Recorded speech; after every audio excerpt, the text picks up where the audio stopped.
Okay, today I'm going to go through something that I've been meaning to do for a while, and that's to look at Chelsea and specifically their project, the Clearlake project. So, obviously, Todd Bowley and Igbali, they took over it's over 3 years ago now in 2022.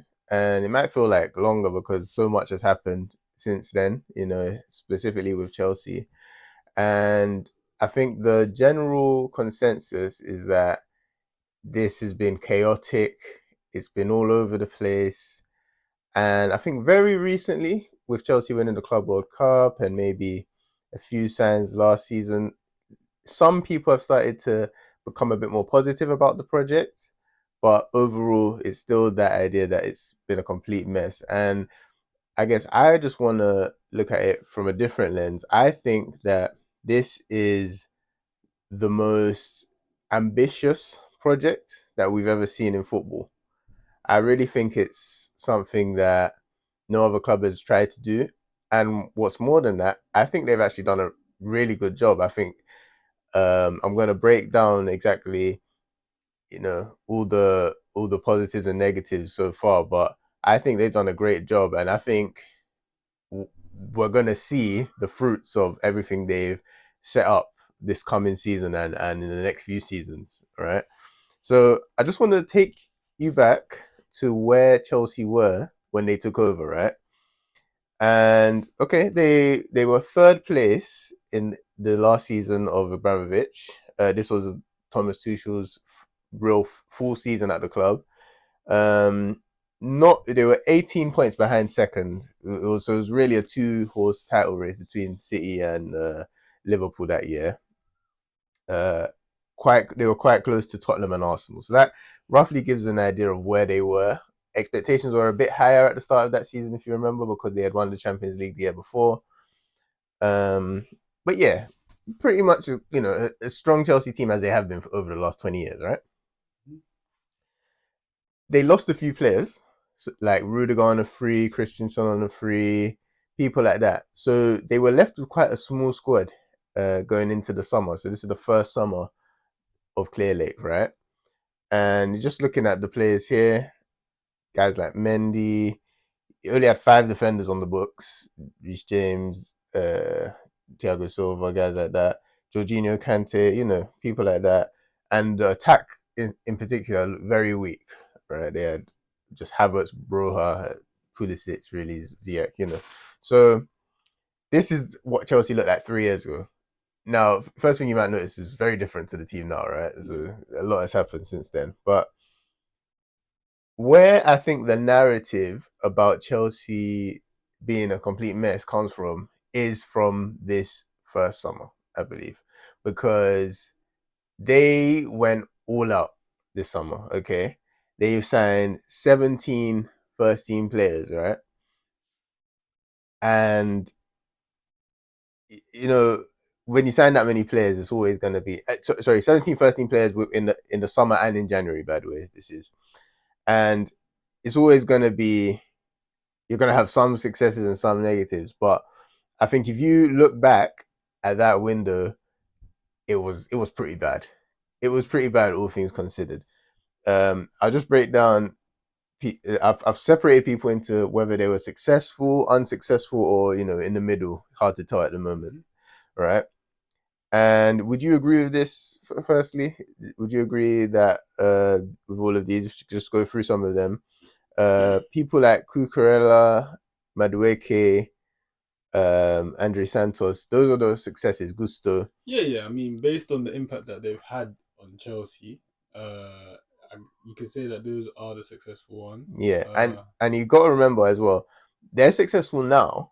Yeah, But I think if you'd asked people 18 months ago about some of these, yeah. Cucurella would have definitely been seen as unsuccessful. Hmm. Definitely. Some of the others hadn't proven themselves. So that's one thing we'll see as things go on. Sometimes it takes a bit of time to really see, especially with younger players, if they're going to be a success. Yeah, But 5 out of 17, it's not the best. it's not a good hit rate, but Yeah. and considering, uh, I guess two of those successes are based on the amount that they sold them for. Exactly, So and that's another very key aspect, right? So Madueke and Hutchinson, right?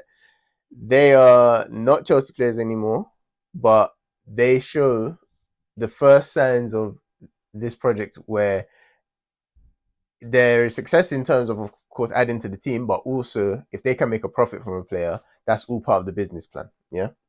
yeah, Now we've got guys in the middle, guys like Enzo Fernandez. Hard to say just because of how expensive he yeah, was, but he's a good Chelsea player, and Chelsea fans are happy with him now. I'd say. yep, For Fana, very unlucky with injuries.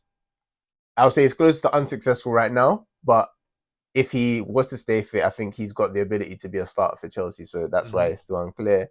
But Chile, backup option right now. yeah. He's never really had the opportunity to be a starter, so you can't really Exactly. see. But Yeah. Chukwemeka, I get basically that's I'm waiting to see how much he sold for. Same with Fofana, those ones because they're not going to make it at Chelsea now. I think it's quite clear, but it's it's it will be decided if they're successful or not by if they can make a profit, right? yeah, And if you make a definitely, profit on a player, it's a definitely a success. success, right? Yeah, Cassaday, they sold him for the same price they bought him for, pretty much. And this is one I just want to touch on because obviously the plan has been to sign young players. Some of them will go well, some of them go badly. He's an example of someone that's a poor signing, in my yeah, opinion, right? yeah. You look at it, he's never going to be good enough for Chelsea. I don't think he had that ability. He'll sign really off the back of a successful under 20 World Cup, I believe, for Italy. And you know, when you sign someone for about £15 million as a 19-year-old, you're thinking that's someone with real high level potential, right? At least to be like a squad player or definitely a Premier League level player, Yeah. right? They sent him on a good loan to Leicester under Maresca, ironically. He played all right, scored some goals, and at best they could get their money back. Mm. That proves that they were never going to make big money on him, which is what you want. You either want them to be a Chelsea player or you want to make big money on them, right? So Yeah. I'll just mention him. And then the unsuccessful ones. Now these signings here, this is the turning point really in this project, I believe, because their big signings this summer were actually Koulibaly and Sterling in the first summer. I'm a big fan of both of those players. Like looking at their careers, Koulibaly, I think he probably now won't get the respect he deserves for how good he was over his career. I feel like this is the type of guy that people who were watching him are gonna have to hype him up to the next generation and really tell him no, he was really a top defender because he moved to Chelsea at 31 and it was a year that it was just a mess. Yeah. Three different managers, different systems, team is all over the place, and now the narrative is he's a flop because he left immediately and went to Saudi, right? It, for me, if he had been there in a different period, he would have been a success for Chelsea. Yeah. You agree with that? Yeah, yeah, yeah. Top defender, man. Big fan of Koulibaly. So Yeah. yeah. And Sterling signed him at 28. Some people, a lot of people were saying that's a huge signing. He can come to Chelsea, be the key player. What were your thoughts when Uh, Sterling was I, signed? I knew this wasn't gonna be a good signing because he just wasn't like in his last season at City he was showing signs of decline Right. in my opinion. Yeah, You know, that's true. Yeah. Sterling as a 28-year-old, yeah, he's not gonna be able to offer much to the team. You know, he still has those attacking instincts. Now I don't think he was too bad when he first came to Chelsea, but the amount of wages that they were giving him and the amount that they paid for him, I just don't think he was worth all that money. Yeah, Honestly, I get it. And this is where I think they also signed Aubameyang as a short term deal, paid a lot for a loan for Jao Felix. I think I've also missed out Zachariah. They got on loan that summer. hmm. Just a lot happening. Spending a lot of money that didn't get them anywhere. Um, and I think what's really important about this is this was clearly the last time we saw these types of signings from Chelsea, right? Hmm. And I think in football in general, we see a lot of talk about signing young players being risky, Hmm. being, oh, they haven't proven themselves, so it's just a lottery when they get to a big club. You never know what's going to happen with them.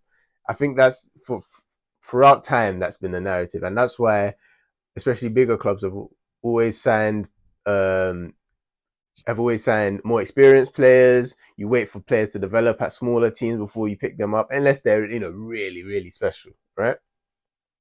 But I think what these signings showed were even if you're a top player, even if you've proven yourself, if you sign a player late into their 20s, close to 30, there is risk. Then there's a lot of risk and probably more risk because it took one bad season for each of those players to completely lose their value. Yeah. Both of them were their value. They were worth almost nothing because Chelsea couldn't sell them for half of what they bought them for a year later.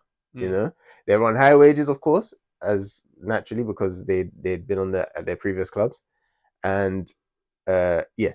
So this shows all the different lessons Chelsea learned early in the window, and I'll just mention one more signing. We're gonna comment him a bit more in the future, but they also signed Mudryk in the January transfer window, and for me, that's the single worst transfer of the Clearlake era. Worst transfer in Premier League history. It's up there for sure. It's up there. Because the fee. The fee, it's 72 million.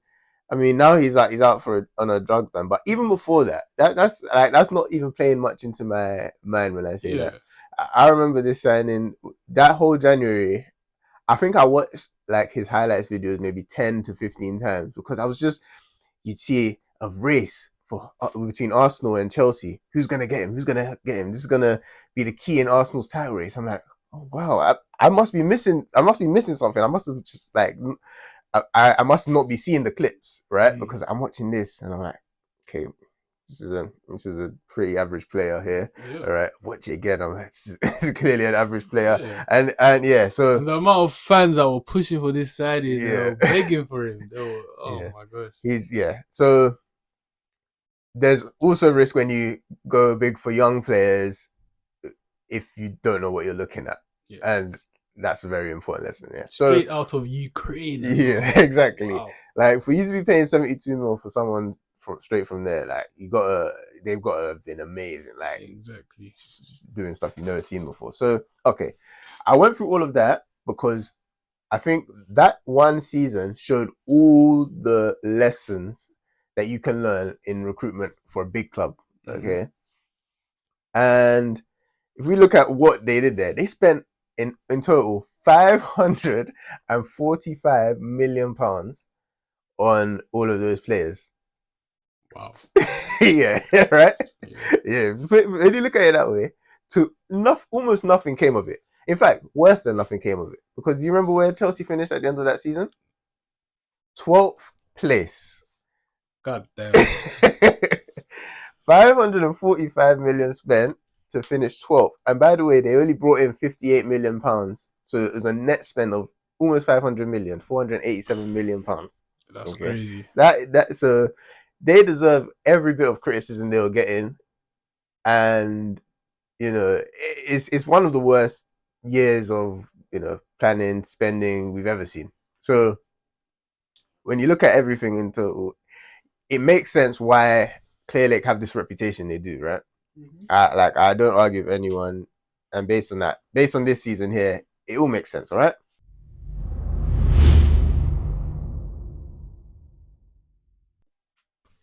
Things were different now, right? Because they had to change. They couldn't repeat what happened there, right? You can't spend that much money and become way worse as a team. So they've changed things, and now what I believe, they never announced this to the world, but if I'm analyzing what they've done since then, this is clearly the strategy they've seek to impose on the team from that point.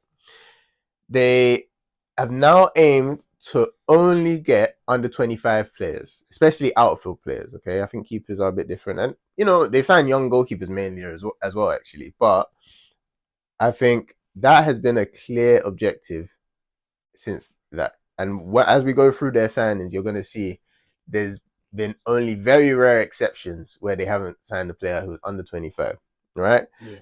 So you got no more Koulibalys, no more Sterlings. Everyone is going to be someone who, if even if the first season goes badly, you still got a way to retain their resale value. Mm-hmm. Whether you loan them out, whether you give them another chance, you've got time to retrieve that value. Mm-hmm. They set a wage cap. Again, Sterling on 300k, he's still at the club. And the reason is, how do you persuade someone who earns that much money to give up their contract and just leave for a team that can't afford to pay them that? There are only maybe, if we rule out Saudi, there's maybe 10 teams in the world that can afford to pay a player that much money. I know I might be stretching it at that, to be honest, right? So you have so little options when you're trying to get rid of them. Got a wage cap and incentive-based deals. Very good and much easier to give to young players. And then offer very long contracts. This is the other thing when it comes to predicting values. A lot was made of Chelsea offering guys 7-year, 8-year contracts, right? Mm. And it's something that we hadn't seen before. But if you think of it from Chelsea's point of view, when you're signing a 21-year-old, why not? Why not? Why not have ownership over his peak years? I consider the peak years for an outfield player to be between the age of 23 and 29. All right? Yeah. That sounds fair. And if you've got control over their career at that point, you have the power. Yeah. The risk is, of course, if a player gets injured or if you've signed a really bad player. Those are the two risks, right? Injury, there's nothing you can really. It's sport, You can do your due diligence, but it is what it is. So it's up to you now to make sure you're signing the best possible players. Okay, and seems obvious. Every club would like to do it, but the proof will be in the pudding with whether your club knows what they're doing. Okay, and this is where the new era starts now. They hire Mauricio Pochettino at the end of that season, and they look for a different route now when it comes to their transfers. Okay, and we look at these transfers now. So they signed 12 players in 23-24 season. Now let's look at the successful ones. Caicedo, he cost 115 million, but success and Big success. big success. That's how good he is. Like Yeah. I'm not even. I don't even have to think about it. No, he's one of the best midfielders in the world, one of the best players in the world. Honestly, His value is probably near doubled right now. So. he's worth that much to Chelsea. Yeah, Mm-hmm.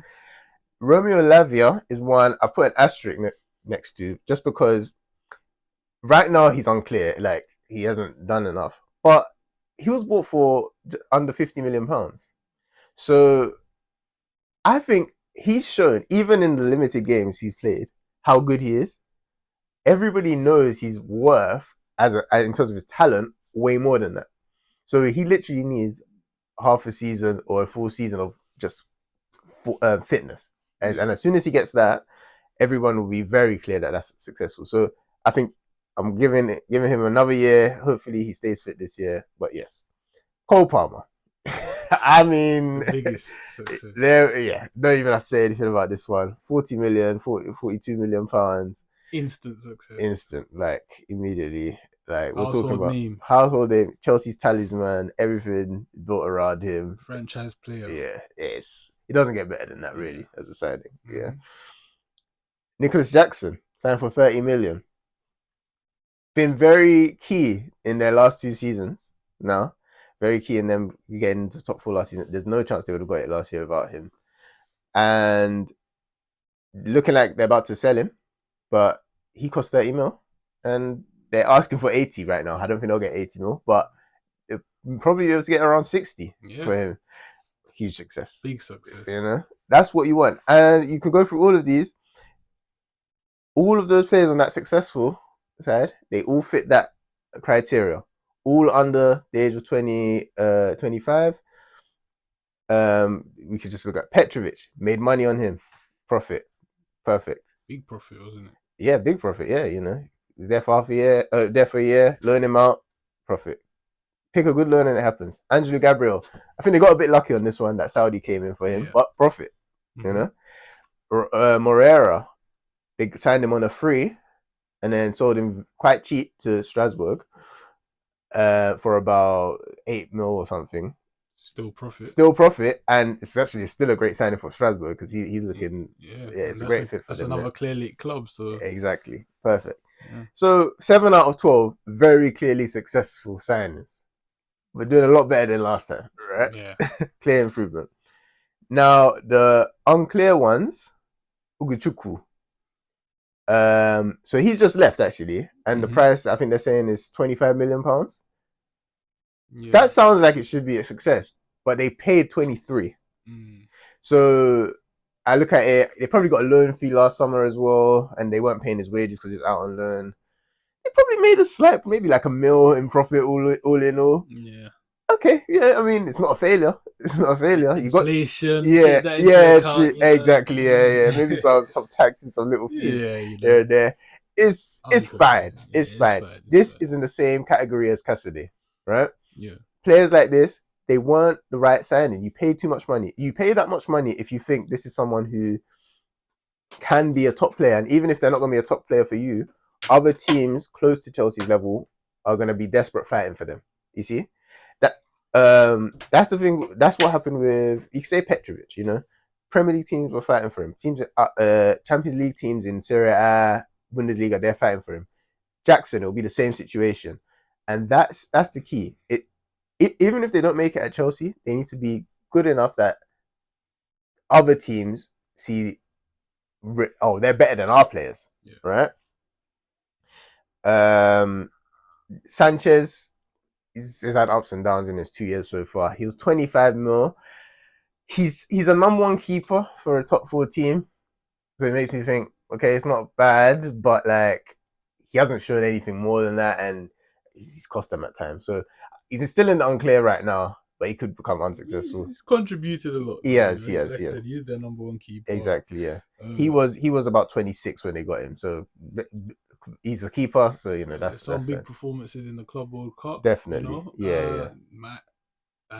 And they got a lot of money from that tournament. So Eh, exactly. That he's just that has added a lot of value to yeah, to Chelsea. So yeah, could uh, argue successful for that one. yeah, you could definitely make that argument. Washington, David Washington, he's out on loan. Quite a lot they paid for him. I think these signings here, the early young player signings they made, again, they were making mistakes. They were learning.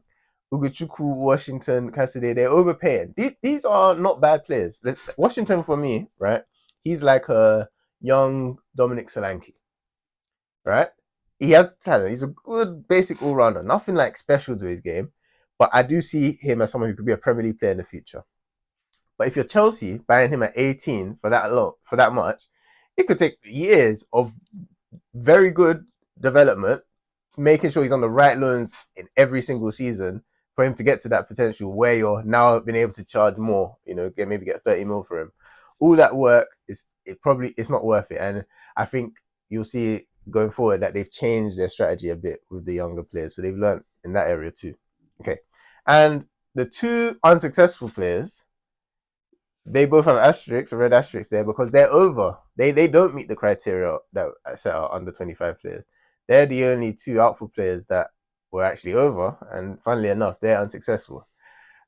Nkunku, bit unlucky, I think. First year was injuries. Second year, he's just playing behind Cole Palmer, so and Jackson. He's not really a striker. He's not a striker. Yeah, so it's when they signed him, they needed him or needed someone in that position. This was before they signed Palmer, and it made sense. It just does. They just don't need him now, and now he's lost half his value, and he hasn't contributed much. So it's unsuccessful. And you see, that's not a bad signing. Nkunku's a very good player. Mm-hmm. He'd be a very good player for a lot of teams, and yet there was risk. It's a point. I've got to keep making. Disasi is the only signing that can really challenge Mudryk for. It might be worse. It might be worse than Mudryk. Which signing is worse for you, Disasi or Mudryk? I think Mudryk is worse. Mudryk, okay. Like Disasi, sure, like I didn't think he was good at Monaco, but he played for Monaco, Yeah. He had the Champions League right. experience. So you can kind of say, all right, cool. He's used to this type of environment. Mm-hmm. Mudryk, they got him from Ukraine, mate. Like he was a kid as well. Yeah, he was a kid. Like I don't know. It was crazy. I think Mudrik was bad. Over 70 million. Yeah, that's bad. That's top. That's elite player money. I agree. I think the only reason I'm even debating whether Disasi is that bad, he was 45 million, right? He was Yeah. 26, Uh, 25, 26, right? So, so if you're paying that, you've seen he's not going to develop anymore. You like what you've seen at Monaco, he's not going to develop more from that. He was, as someone who watched quite a few Monaco games in that era, he played next to Badiashile a lot. He was very clearly the less talented centre back. yeah. He was not one of their key players. He was not one of Monaco's key players at that time. So you've gone to sign someone who's a standard, like, okay, this looks like you're pretty much at this level, like Yeah. just about. You've signed someone like that for 45 million. And Mm. I would say if any team pays more than 15 million for him now, they've been stupid. Yeah. So that's a really bad signing. Mm. Okay. But hardly any of them now. Hardly any bad signings. Look at that. Look at that progress, right? Mm-hmm. Okay. Uh, a big difference in terms of the net spend as well. They spent a lot of money this year as well, 400 million. You think about how much they spent in total, Yeah. but they brought in money. They Mm-hmm. brought in a lot. All right. So, 244 million pounds from including the sales of Mount, Havertz, Kovacic.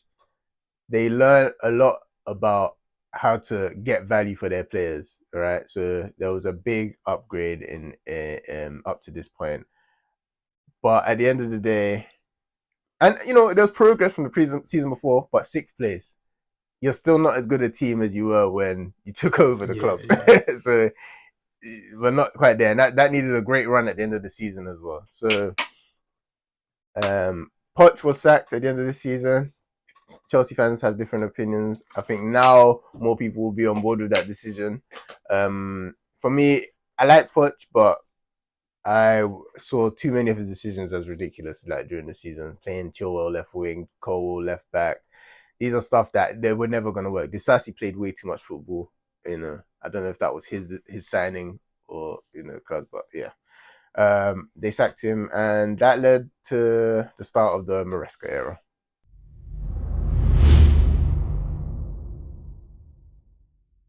So the Maresca era.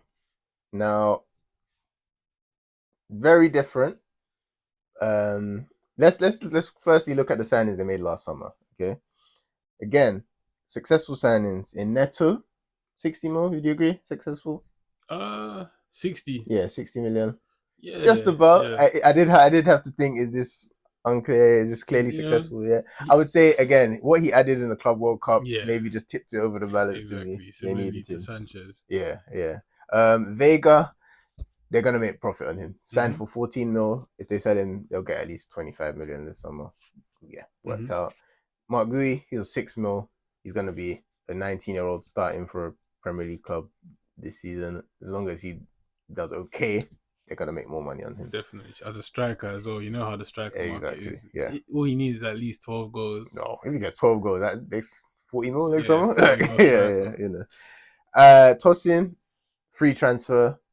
He was one of the two signings they made this summer who was over 25, but he was a free transfer. I think they made allowances because of that. He's free. He added. He was good depth. He was good Yeah, depth in the Conference League, in the times in the league he played. He's good. definitely has value now as well. So. Yeah, definitely. And Sancho on loan, I debated. So essentially, it's a £5 million loan. Looking at it now, Yeah. I think he was successful in the sense that they needed him to get top four. Yeah. And without him, especially, they had Madueke and Neto as the other wing options, but he needed more, and he was very important in a lot of games, especially in the first half of the season. So, yeah, successful. Then unclear ones. Jao Felix, basically, it will be successful if they get the full add-ons that from the move to Saudi, because then it'll be a profit, and there we go, can't complain. If not, then it'll be a loss and then it'll be unsuccessful. So that's why. But can't really say anything about his time there. He barely played. Yeah, So exactly. Dewsbury Hall, he was the other overage player. Just he's 26 instead of 25. I think Maresca signed him because he knew him Yeah. and like once they made the decision to loan out Andrew Santos, they just wanted another midfielder. It's okay. They've Yeah, made their money back. yeah, So fine, and we could, I think the deal was 25 mil plus a youngster, Michael Golding, to Leicester. That was really what they paid. They just got 25 rising to 29, so give me a slight profit. Yeah, good. Uh, Jorgensen, number two keeper. So far, not sure they needed him or anything, but he's young enough that, let's say they decide they don't want him soon and they loan him out, he could probably start for like a Premier League level team, or in France, Germany, etc. And I reckon they could probably get their money back with a good loan. He's a talented keeper. Kellyman, they paid 19 mil for. That was a PSR transfer. From what I've seen, he's not worth anywhere near that, and they're probably gonna make a loss on him. But they needed that because he was 19 mil and Matson was 38 mil in the other yeah. way. So it's just cooking the books. Accounting purposes. Yeah, Yeah, yeah, exactly. And then the last two, Anselmino and Wiley, young players. I'm higher on Wiley. I see him likely to be successful. I think they're gonna, if he doesn't play for Chelsea, I think he's gonna be someone they make a lot of money on, injuries permitting. And Somino, I like him. I think he's decent. I think he will be a good enough player to at least get their money back from if they send him on good loans. But I'm not sure they'll be making a profit on the 16 mil. Do I see them selling him for 30, 40 million?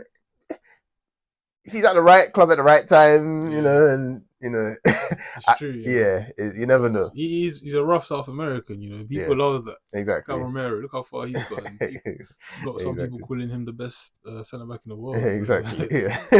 Yeah. so no. All right. But no unsuccessful signings. You agree? No, Yeah, I none. agree. Yeah, I Yeah. agree.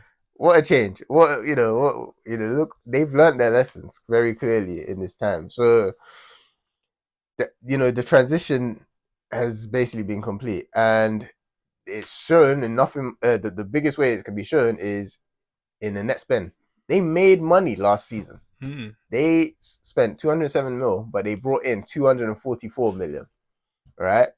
Compare that to the 487 million they spent when they finished 12th. Yeah. Insane. And yeah, I'll just mention the different sales they've made over this period, up to now.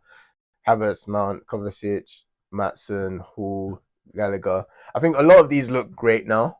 Um, I would say the ones like Lewis Hall is a good player. I think he probably is good enough to play for Chelsea. Matson as well. I'm not saying they start over Cucurella, but they could play. At least backup players for now. Like they'd be good competition at Yeah, least for definitely. both of them for him. I'd probably say they're maybe better going forward both. But I think the fees were quite high, pure profit, and I understand at the time they had PSR issues, so they needed to work around it. Yeah. Cool, and then the other guys maybe smaller fees and stuff, That but that Mason Mount fee, yeah, pure profit. pure Hey, profit. Manchester He had United. 1 year left in his deal. 1 year left. Man Yeah, United. yeah, wow, Take a bow. yeah, but yeah, it's the sales look great, don't they? Yeah, Yeah. all right. And last season they finished fourth, so finally, after all of that, back in the Champions League now. They've successfully revamped the squad. Things looking rosy now. Mm-hmm. Now, I I just wanted to introduce something very quickly. All right, I'm not going to go into too much detail, but I've been doing something over the last few years, maybe 5, 6 years, where I've been ranking players, right? And I've been trying to have a very clear way of defining how good a player is, right? Because a lot of the time, the narrative in football is like someone's really good and then they're shit, and then they're really good again 2 months later. And I don't think that's how footballers work. I don't think you just suddenly forget how to play football. I think a lot more of it is like hype, media buzz, stuff like that, and fans. Fans go through ups and downs. Of course, you're well within your rights to lose your head a bit as a fan.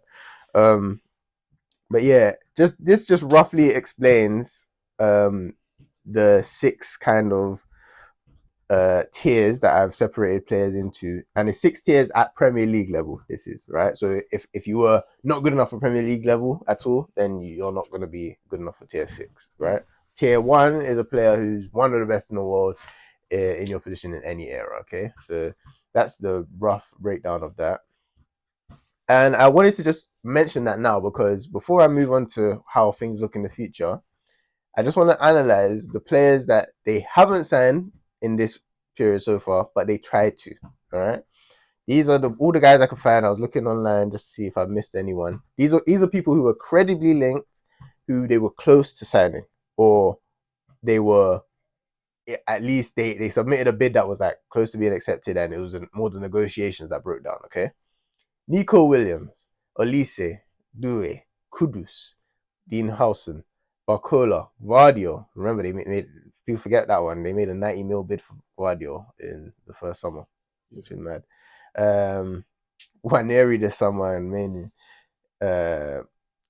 Osimhen, Mike Mannion, Sancho, of course, Duran and Samu. They were the striker targets from last season, right?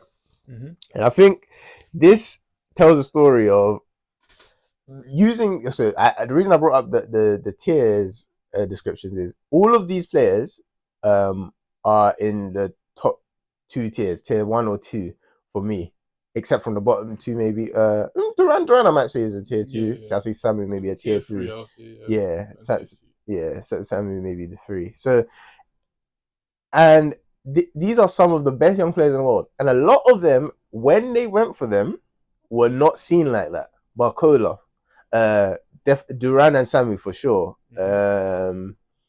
Olise, when they first went for him, wasn't as highly rated. Nico Williams, Due, not as highly rated. Kudus, they went for him 2 years ago, and then they went for him again this summer, but he didn't want to come and be a bench player. These are signings that show, you can see gradually that the club are understanding how to spot bargains and how to spot special talents early. Mm-hmm. Things have changed. They're not now signing any young player of a name, as I feel like they were doing with Uguchuku and Cassidy, and then also bidding 90 mil for Guardiola. He's a top player, and you can maybe argue that he'll be worth it one day, but they weren't bidding that much for these other guys because they're going for players that, all right, are undervalued. Mm-hmm. Things have changed. So let's look at this summer now. So I'm including all the players that are joining this summer, including the ones that they agreed them in advance, okay? Let's look at this list of players that have been confirmed so far. Esteval, Kendry, Mike Penders, who is a huge talent as a goalkeeper, I just mentioned. People probably know the least about him. Mamadou Sarr, Esugo, Delap, Gittins, João Pedro, Joro Hato, and Quendo, who's joining next summer. Yeah. And they're expected to sign Javi Simmons and Garnacho as well. I think this transfer window is going to go down as one of the greatest transfer windows we've ever seen in football. I think this is the culmination of everything that has happened in the Clearlake project so far. And I think they have now got to the point where they can close the story when it comes to, all right, learning and having to get better and learning from their mistakes. This is proof to me that they know exactly what they're doing and they are now in a position of power. They are a team that can stick ruthlessly to their strategy and still know that it's not going to cost them anything in the short term. They are a Champions League team that can go for young players, just young players, and they're fine. Every player here will be in those top 2 tiers that I set out. If you want to go back and look at what those tiers were again, like some of these players, maybe people will have doubts about. Mamadou Sarr, had one season at Strasbourg. This is someone who I mentioned to you about a year ago, right? Yeah. When he was joining Strasbourg, a tier 2. He's got the potential to be a starter for a team like challenging for the Champions League or Yeah. starting for going for the Champions League. He's really one of the best centre back talents in Europe. Yeah. Delap, people saw signs of it last season, but again, he's one I've been, we've both been fans of him for years and years. Yeah. Like Since the City Academy days. exactly. And one thing that's very important just to mention about these tiers is if you the idea is, and this is something that they believe clearly and we also believe, is that if someone has a certain level of ability, that's how good they are. There are things that can mess up your development, right? Yeah. Injuries are the main thing. Mm-hmm. I think almost anything else is nonsense. I think almost anything else is a media or fan driven narrative that doesn't actually have any bearing on reality. I think so many of these so-called wonder kids that are flopped, no, you got them wrong. You had the wrong assessment of how good they were.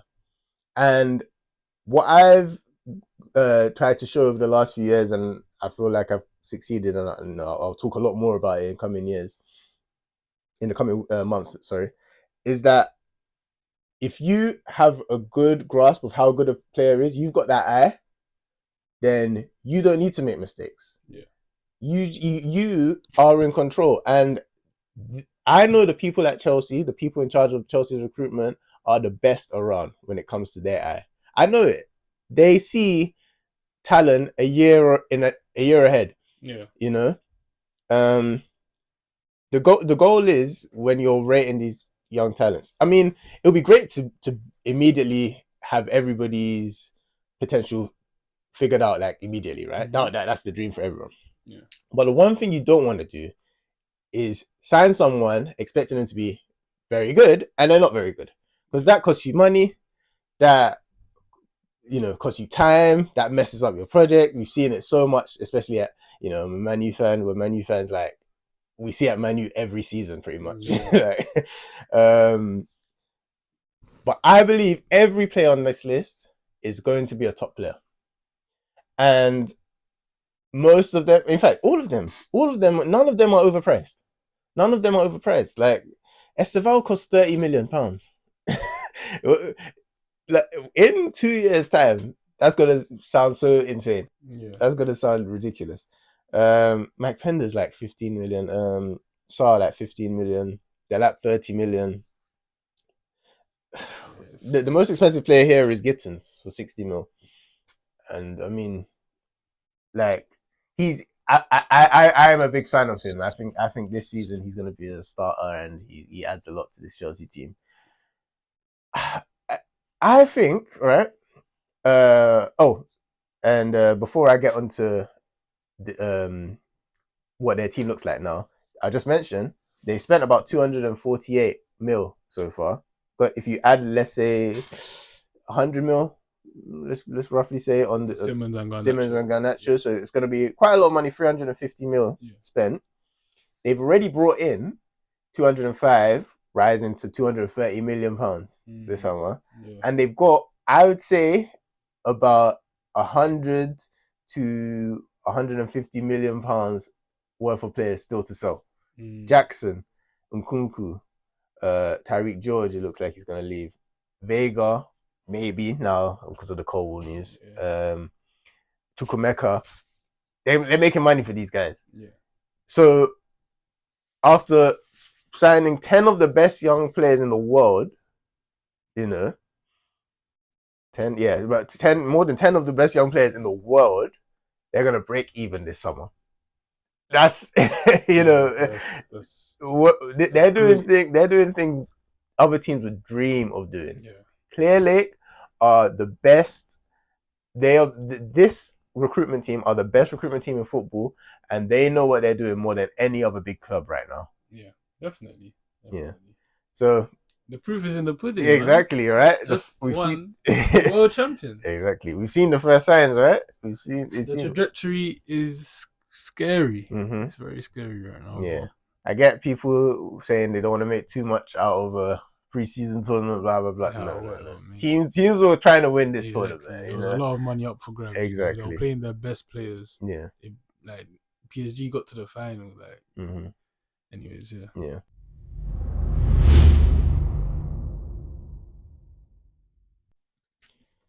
So let's have a look at Chelsea's team now from this season going forward.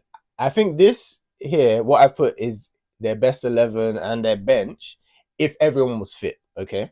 So our Colwell literally just a few hours ago, we seen the news of him doing his ACL, and it looks like he's going to be out for the majority of the season. Huge blow for Chelsea. Affects, I think, this upcoming season a lot. But I'll talk about him, how I saw things before his injury. Right, this is for me their best team where everyone's playing at their best potential now. Okay. I think the keepers are the one area where I could say they need a better goalkeeper. Robert Sanchez is okay, but I think it's the weakness in this lineup, and you'll see that going forward, right? Look at this starting lineup: James, Fofana, Cole, Cucurella, Lavia, Caicedo, Esteval, Palmer, Gittins, Delap. Okay, there's some arguments about some of these options because the depth is so good, but where's the weakness in that team? If everyone's fit, where is the weakness in that team? I guess some people haven't seen Esteban and Gittins, and some people may doubt the lap transition. I'm going to stick my neck out on the line and say that's going to be a very good front three. Yeah. it's amazing. Lavia and Caicedo, we've seen it in the times they play together. They're a different team, Chelsea. It's so hard to you can't control a game against that midfield. Yeah. It's almost impossible. Yeah. And then, Reece James, when he's at his best, we know how good he is. An amazing player. That's a top team. But then look at the bench, right? Look at the second team. Gusto, one of the, as a backup right back, one of the best you could have in Europe. Like, probably not many teams are better second choice right back. I put Joseph Champong here instead of Chalobah and Tosin. And that's because, for me, this is one of the best young defenders in Europe. He's one of those players who could be like the best centre back in the world one day, or close to, or in the top 5 centre backs in the world one day. He's that level of potential to me, and I think if they gave him a chance, he would grab it with both hands, and I think he'd be able to play now. I genuinely do think he's good enough to do that. So I'll put him there because I think over the season he could make the team, but Badia Chile is a good player. I think he's actually a bit underrated. Hato, yep. Andre and Enzo. People are looking at that like, Enzo is a key player. And I'm a fan of Enzo. I really do. He's a tier 2, right? But he's not better than Lavia, is he? He's not better than Lavia. Yeah. I don't even think he's better than Andre. Yeah. And this is what we're talking about here. Enzo will start for most teams in Europe. But I think he's their 4th best centre mid. Wow. That's where we are now. And then look at the front 4.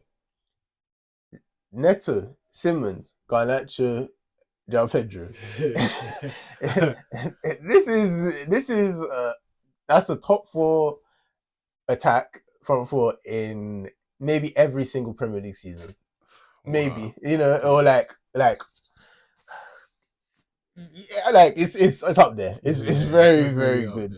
These are players that the depth is crazy. Yeah, like, no injury will scare them. Yeah, exactly. That's it. That is the great point there, because last season you could see the difference when Fofana got injured, when James got injured, when Lavia got injured, right? Yeah. If those 3 got injured now, Fofana we might have to talk about because of Cole's injury now. They have to look at centre back, but the rest of the team, if James gets injured, you got Gusto and a Champon. If Lavia's out, your centre mids are Caicedo, Andre, Enzo, and Esugo. Because Esugo is not even in this graphic, but he's a top young talent as well. Striker, either striker is complete enough that you're not worried. Yeah. 4 very good wide players of all the different profiles you want. If Palmer's out, you've got Xavi Simmons. Xavi Simmons can also play other positions. Exactly. What can go wrong? We're now in that. There are not many teams in Premier League history, I can ask that statement about that what can go wrong Yeah, statement. You know, we're yeah, talking about the very best Man City teams, the best United teams from 15, 20 years ago, yeah. um, Arsenal teams of 20 years ago, Mm-hmm. Chelsea teams of 20 years ago. Those are the early squads that have this level of depth. It's you know it's insane. They are there now. They have arrived, and we're gonna see it this season. The only question mark for me in terms of whether they can win the title, yes, win the league, and I understand every other team has spent this season as well. Mm-hmm. Is that centre back and the keeper now? Because with Colwell being injured, it changes things. He's their best centre back. And I now look at this partnership, like this is what's probably going to start the season. Chalobah and Badiashile. It's all right, you know. If that was your backup partnership, you're Yeah, cool. yeah, But if this has to play maybe 50, the half of the season, then you're like, yeah, you know, it will probably be enough to cost them. I still think they're definitely making top four yeah. because with the rest of the team is too good. You agree? They've also got Hato who they signed. He can play left centre back at times. Mm-hmm. You know, you could, I think as the season goes on, Fofana Yeah. should be fit. I think he's back in a couple of weeks, but you'll probably have to ease him back in. Mm-hmm. But if he's able to finally stay fit, big if of course, Fofana, Badiashile improves. It's not too bad to me. Again, I like Badiashile. I don't know how you feel. Yeah, yeah, no, I think he's Yeah, a good centre back, I think so. definitely. And Vega could be an option if If he stays. if he stays. Now maybe they'll change their mind and keep him. So the only thing they have to think about is centre backs, and I don't know if it makes sense to even sign a centre back. I think it needs to be someone who's better than Badiashile, right? I've got a Yeah. list here of different options. I think if you're looking for someone who's a clear upgrade at left centre back over Badiashile, I'm not sure I'm 100% sticking my neck on the line for any of these, but I mean, Mark Gay and Scalvini, I think the thing with them, they're both used to playing left centre back a lot. They're quite both footed. Mm-hmm. Bitshabu is a left centre back. He's only had one season after his injury troubles, but Yeah. I think he's higher level potential. Um, some of the other guys I see on like football Twitter and people talk about are like Lukeba and Hincape. No, No, no, no, those no. guys are not as Stay good as away. Badiashile. Yeah. And you know that's another thing. It's like where hype and really understanding how good a player's quality is because you need to have that clear in your mind. And I think Chelsea's recruitment team are the best at having that, not getting too swayed by what stats over a season, Yeah. goals and assists, and you know, hype. Yeah, exactly. 3 years ago, they clearly were. Mm-hmm. Now they don't do any of that. It's clear they understand player profiles. It's clear they understand what makes a team rather than, just looking at the outcomes rather than the causes. Exactly, perfectly put. So, yeah, I don't know. Maybe one of these. Would you sign?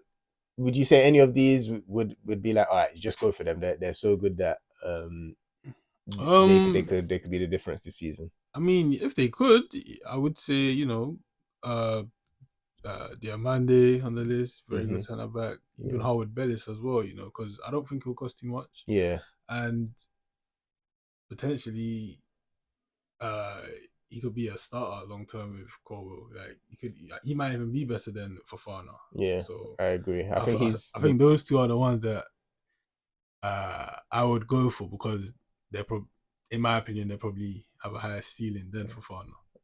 I agree. I think those are players who Diamande's got a bit of hype. But he's someone with potential to definitely be. He's only what 21, 22. Yeah. Yeah, and Howard Bellis is one of the most underrated players in the country. He just needs a good move. Um, and finally, I just want to show when I say Chelsea are in a position of power now. If we think about the players that they're adding into the squad next season, we just looked at the squad already.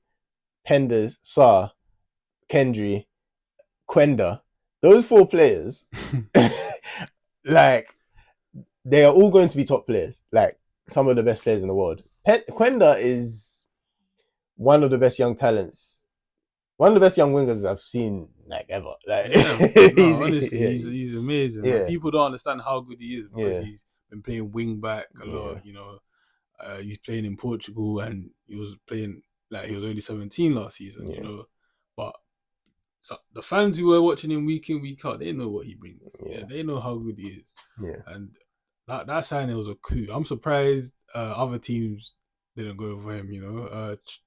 Chelsea were smart to get that one wrapped up quickly. yeah. But I was always thinking that's that's who Liverpool need to be going for to replace Salah because I can't think of Yep. any other winger who can like just come in straight for Salah and be at least as good as him. Mm-hmm. Quenda will definitely be at least as good as Salah, if not better.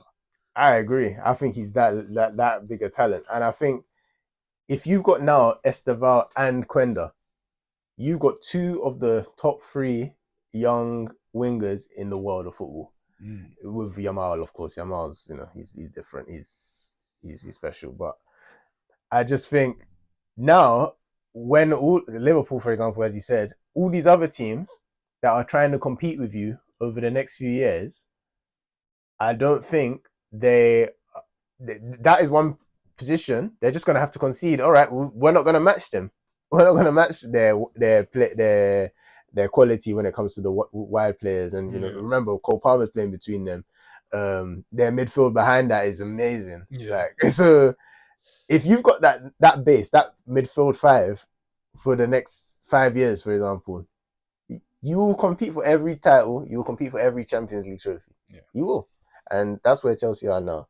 And this could be looking forward. Their starting 11 from next season, and their bench just gets better and better. If Penders is as good as I think he could be, and Chelsea clearly believe in him to be, you now have zero weaknesses. This is one of this here in a year is one of the great sides. Yeah, One Premier of League the great history for Premier League sure. sides. Yeah. And that's where they're gonna be. Think of the players that aren't making this bench, this second choice team, sorry. So we just signed Simmons. He's not here. He's not here because I mean he's a very good player, but Kendry I think could be better. Yeah. So Neto, it could be Neto, but Garnacho's not here, so I should take on Neto and put Garnacho there. Yeah, One of man. them's leaving, Like, so you got options in abundance. exactly. These are players this year. This list here, by the way, we talk about how much they making in sales this summer. These are players they could sell, in my opinion, next summer. Maybe not all of them, but like close to all of them, without replacing. Yeah, that's crazy. That's they it. can make a lot. Exactly. And they don't need anyone. They don't need to make any signings, pretty much. You see now. that £400 million loss they made? Mm-hmm. That could all come back next exactly, summer. exactly. It's back, and it's like the just to finish off. Who do you sign now? If you're Chelsea from next summer, who do you even? What do you need? Who do you need to sign? They've done the work. I tried my best. Like I used my tier list to go through, and I said, okay, we're looking for people under 25, so they need to be born between 01. I capped it at 07 because people that are 17, 18, 17, 16 now. I won't know all of them and stuff. They don't play for one of the big eight. When I say the big eight, I'm talking about the top four in the Prem, PSG, Bayern, Barcelona, Real Madrid. Because I think those teams, it's going to be very hard for anyone to sign a player straight from them, unless they're unhappy or something, and then definitely better than the second choice. I'm not talking about the starter. I'm talking about the second choice player in that position. Yeah. Definitely clearly better.